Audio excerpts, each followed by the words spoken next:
Hello বন্ধুরা, দেখো আমাদের এখানে কলা কীরকমভাবে কেটে বিক্রি হয় দেখতে পাচ্ছ।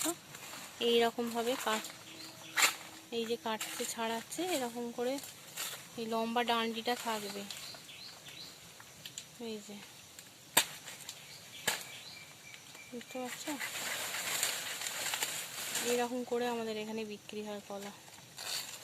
এটা কাটলে হবে না, এটা নিয়ে যেতে অসুবিধাও হয়, এত লম্বা কেটে ছড়া করে এরকম বিক্রি হয় না। এরকম করে লম্বা এরকম ডান্ডি সমেত থাকবে, বিক্রি হবে।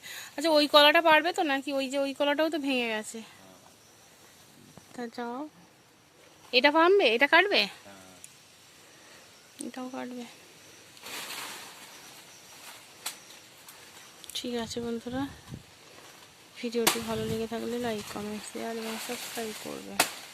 যে আবার এই গাছটা করছে, এবার আস্তে আস্তে করে কাটতে হবে, নাহলে এই ডান্ডিটা ভেঙে গেলে আর বিক্রি হবে না, সেই কলাটা ফেলে দিতে হবে, মানে নিজেদের বাড়িতে রেখে দিতে হবে, মানে এটা বিক্রি হয় না, এরকমভাবেই বিক্রি হয় আমাদের এখানে।